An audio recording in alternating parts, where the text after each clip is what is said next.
лицензийн шалгалтаа өгөөд явж байгаа. Одоо хүртэлх хугацаанд хэр их мөнгө зарцуулагдсан бэ? Сургалтууд, шалгалтууд нь хэр их төлбөртэй байдаг вэ? Талаар ярилцъя.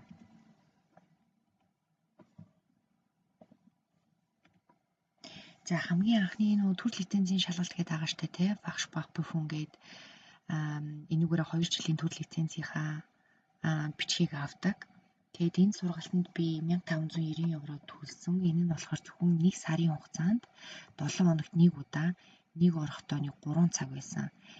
Тэгээд энэ багш маань болохоор одоо яг хүнээс яаж анамнез авах уу, бичгийнхаа одоо сторигоо яаж 20 минутанд бичих үү, эм чимчийн харилцаан дээр юу байх вэ гэдэг яг тиймэрхүү товч зүйлүүдийг хэлж өгсөн нэг тиймэрхүү сургалт болсон. Яг тухайн үед яг ийм сургалтанд суух уг нь шаардлагагүй байсан юм шиг байлээ. Тэгтээ би одоо ямар ч юм юу байхгүйсэн болохоор барагцаалал төсөөлөл байхгүйсэн болохоор сургалтанд суухаас өөр аргагүй болсон. Тэгэд одоо хүний хэмжээний сургалтууд маань одоо Амбус дээр ч юм уу айгүй олон тийм онлайн хямдхан аппликейшн үнэгүй хүртэл ийм сургалтууд байд юм байна. Тэгэхэд энэ шүдний эмчийн яг энэ шалгалтын материалууд нь болохоор их ховор. Ном сурах бичиг одоо тийм материалч би олоогүй. Тэгэд яг энэ багшийн линк сургалт нь хамгийн дэжгүүгээ. Тэгэд өөр сонголт ч байгаагүй. Энэ багшийн ингээд сургалт ганцхан байсныг нь аваад эхний ээлжинд ингээд 1590 еврогоор эм 1 сарын сургалтанд суусан. Гэтэ энэ суусанд бас болсон тухайн үед ч одоо зөвхөн B2 авцсан өөр ямар ч ухагтхүүнгүй байгаа үед бол тусгалсан. За дараа нь бичгийн шалгалт гэж байгаа. Бичгийн шалгалтны одоо энэ баруун талд харагдаж байгаа энэ болохоор ерөнхийдөө энэ багшийн сургалт нийт 10 удаагийн оролцоотой. Нэг оролцсон дээрээ 1.5 цаг 90 минут өдөр болдог. Тэгээд ерөнхийдөө гол юмнуудыг эхний 5 хичээлээр тайлбарлаад тэгээд 5 кейс дээр хамт ажиллах ийм бичгийн шалгалтын сургалт байсан. Би ядтай хамгийн эхний сургалтанд нь 120 еврогоор суучихсан. Тэгээд энэний дараа 500 евро болоод үнэн нэмэгдсэн. Тэгээд одоо энэ сургалтын дээр зөвхөн бид нар 5 кейс ажиллаад дуусах байсан. Тэгээд одоо дараа нь 100 гаруй кейс дээр ажиллаад айгүй олон кейс дээр ажиллаа гэхэд зөв хариулт байхгүй. Ингээд нэг тэнэгэлцээд байгаа үедээ би энэ багш руугаа дахиж холбогдоод танаас зөвхөн ингээд хувийн давтлага авъя. Яг 1 цагийн турш би зөвхөн танаас аль шүдийг авах нь зөв буруу, та юу гэж бодож байна, ямар шүтлбэр нь зөв гэж бодож байна гэдэг нэг харилцан ярилцах байдлаар тэгээд нэг 7 хоногийн өдөрт 1 цагаар илүү тиймэрхүү яг шалгалтынхаа өмнөх 7 хоногт ийм давтлага авсан.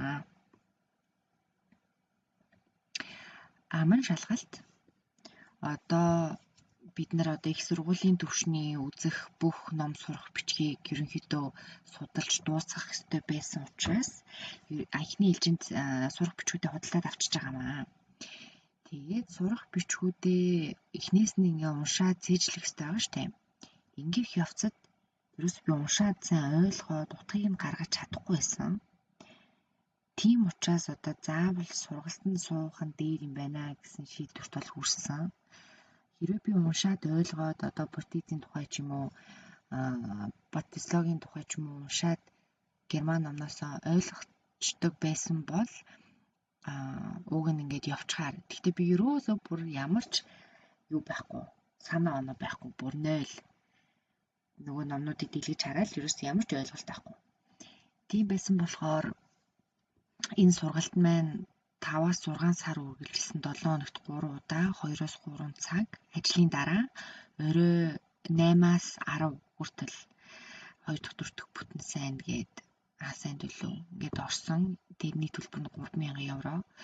3000 еврогоо 6 сар хувааж төлсөн. Тэгээд тухайн багш маань болохоор яг л ном сурах бичгээр байгаа мэдээллүүдийг товчилж тайлбарладаг юм билээ. Яг илүүчгүй дутуучгүй ном дээр байгаа мэдээллийг өөрийнхөө ойлгосноор ийм байдаг. Шалгалтын дээр иймэрхүү асуудлууд орж ирэх магадaltaй гэсэн. Иймэрхүү сургалт байсан. За, Гардангийн сургалт би өөрөө төгсөөд шууд ирсэн болохоор гардан нэлээд муу байсан. Тэглэж угаасаа гардан сайн байсан ч гэсэн сургалтанд заавал сууж л таарах байсан юм билээ. Эндхийн одоо хийж байгаа систем, наривчлал зэрэг нь бол бидний Монголд сурсан мэдлэгээс их өөр байсан. За тэгээд хагас бүтэн сайнд 5 цагийн юм 2 өдрийн сургалт нь нийлээ 500 евро гэдэг. Энэ сургалтандаа би нэг багш дээр нь 2 удаа, өөр нэг багш дээр 1 удаа, тэр нь бас адилхан 500 евро байсан болохоор нийтдээ 1500 евро төлөөд гардынгийн сургалтанд суусан байгаа. За гардынгийн сургалтандаа ингээд суугаад юм ойлгоод мэдчихлээ. За нэг иймэрхүү юм байт юм байна, иймэрхүү юм хийх юм байна гэд мэдчихэд одоо давтлах хийх хэрэгтэй. За мэдээж эмнэлэг дээрээ одоо ажиллаж байгаа эмнэлэг дээрээ захиралтайгаа ярилцаад би эмнэлэг дээрээ ингээд давтлах юмар байна, ингээд шалгалт өгөх ингэж болно. Гэхдээ учир дутагдaltaй. Яагаад гэвэл сандал дээр тохирсон фантом толгой авна, эмнэлгийнхаа сандал тохирсон. Тэгээ бид нэр ойролцоогоор одоо 200-300 цаг дор хаяж давтлах хийх хэрэгтэй болохоор ажлынхаа дараа шүн дөнгөө суух уу, захирлан тэрэн зөвшөөрөх үү, хагас бүтэн сайн давтлах хийх үү, тэрэнд бас захирал тэрэнд ямар хандах уу. Тэгээд энэ баахан багаж тоног төхөөрөмжөө өдөр болгон зөөгөөд эсвэл эмнэлгийнхаа нэг буланд тавиад ингээд яах вэ гэд тэгээд ер нь ихэвчлэн бэлдэж байгаа хүмүүс гэртээ ийм одоо жижиг эмнэлэг шиг ийм компрессортэй боор машинтай хамаг юма бэлдээд гэртээ бэлддэг. Тэр нь ч илүү тухтай байсан. Тэгээ би гэртээ бэлдэх ийм сетнүүдээ одоо бэлдэж эхэлсэн. За хамгийн том авсан зүйлээс их юм авсан гэж түрээсэлсэн зүйлүүд бол одоо ийм зөөврийн компрессор байгаа. Энэ компрессор маань одоо энэ боор машинуудтай холбогдоод тэгээд одоо турбинтэйгээ холбогдоод боор машина эхлээд угсарнаа. Энийг би найзаасаа түрээсэлэхэд 500 евро болсон 5 сар. Энийг яг юм юуны газраас түрээсэлэх юм бол яг түрээсэлдэг газраас түрээсэх юм бол айгүй үнэтэй. Эсвэл зарим хүмүүс маань худалдаж авдаг. Худалдаж авахд бас нийлээд 500-600 евро эсвэл тэрнээс дээшээ болох болов уу гэж бодож байна. За багаж материал гээд одоо өөрийнхөө хэрэглэх бүхэл зүйлсийг худалдаж авна. Сувг одоо би жишээлбэл сувг үргэлжлүүлэгч эндо мотор хүртэл худалдаж авсан. За тэгэл одоо үзлэгийн багажнуудаас ихсүүлээд боор, файл, пати, силикон, сувгийн эмчилгээний гэдэг бүх материалуудаа дээрээс нь шүдний модель. Энэ модель нь болохоор Монголд бидний сургалтын модельоос өөр байдаг юм билээ. Антом бүтцийн хувьд илүү хатуулагч чанар нь илүү хатуулаг ихтэй. Тэгээ энэ ойролцоогоор шинэ нь нэлийн үнэтэй дэ хуучин ийм моделийг 150 евроор худалдаж авсан. Энэ шүднүүдийг нь сольж болдог. Энэ нэг ширхэг шүд нь 3 евро гээд тэгээ өөрийнхөө бэлтгэл хийх хэмжээгээр шүдээ худалдаж авна. Надад ойролцоогоор нэг 150 шүд орчим шүд би худалдаж авсан. Тэгээ тэр нь нийтдээ 500 евро бараг энэс илүү болсон гэж бас магадгүй. Лүп шил дээрээс нь гэрэлтэй шил бас хэрэг болсон 1500 евроор авсан. Шилгүү мэдээж орж болно. Тэгтээ курсын маань багш ч гэсэн хүмүүс ч гэсэн лүп шилтэй байх нь илүү дээрээ гэж зөвлөсөн болохоор лүп шилтэй шалгалтандаа орсон. Тэр нь ч илүү дээр байсан. За тэгээд одоогийн байдлаар за ингээд гаргалгаанууд нийт болсон үний дүнгуудээ бичсэн байна. Энэ дээрээс нэмээд шалгалтын төлбөр гэж орно. Одоогоор миний шалгалтын төлбөр бодогдож ирээгүй байгаа. Яагаад гэвэл би дуусаагүй байгаа учраас шалгалтаа өгч. Тэгээд ойролцоогоор хүмүүсээс сонсоход бүгднгийн нэг удаагийнхаараа өгөхөд нэг 2100-аас 3000 болдог гэж сонссон. Хэрвээ нэгэн дээр нь унах юм бол дахиад ойролцоогоор 1000 орчим евро нэмэгдэнэ. Тэгээд энэ дээр би ном сурах бичгийн үнийг мартсан байна. Тэр бас ойролцоогоор 200-300 евро болсон. Одоогийн байдлаар би 13,000 евро зөвхөн энэ шалгалтанд бэлдэх материал болон сургалтын курсүүдэд зарцуулсан байна. Тэгтээ дуусаагүй. Энэ дээр дахиад хэд нэмэгдэх нь тодорхойгүй байна.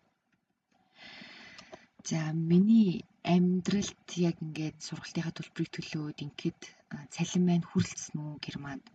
Би болохоор Fachsprachprüfung буюу төрөл лицензийн шалгалтаа өгснөөхөө дараа шүдний эмчээрээ баваар мужид эмнэлэгт бүтэн цагаар 7 хоногийн 38 цаг өдрийн 8 цагаар ингээд ажиллаад эхэлсэн. За тэгээд яг л ийм нормал дундаж анх орж ирж байгаа одоо шүдний эмчийн цалинг аваад эхэлсэн. За тэнгүүд за миний байранд бол ингээд нэг 550 евро өгч байгаа. За нэмэх нь ус тоог захилгаан ингээд нэг юм 50-60 евро. Хоолнд ойролцоогоор 300, галт хэргэнд Deutschland Ticket-тэй 62-3 евро, интернет утсан 67. Тэгээд би одоо нөр шүдний баваар мужийн шүдний эмчийн холбоо, шүдний эмчийн картны төлбөр гэдэг нэг юм холбоо ийм юмныг зардал бас сар болгон чөлөө, өглөрл болгон чөлөө нэлийн их мөнгө аваад идэг. Тэгээд тэрийг би ойролцоогоор сарын 40 гэд бодцсон. Тэгээ энэ бол миний үндсэн яг заавал төлөх ёстой зардлууд байгаа цалингаасаа. Тэгээд нэмэлтэн за спортоор хичээллэх өөр юмнууд байвал 100-200 евро нэмэгдэнэ. Ийшээ тийшээ явах хэрвээ юм байвал юм нэмэгдэнэ.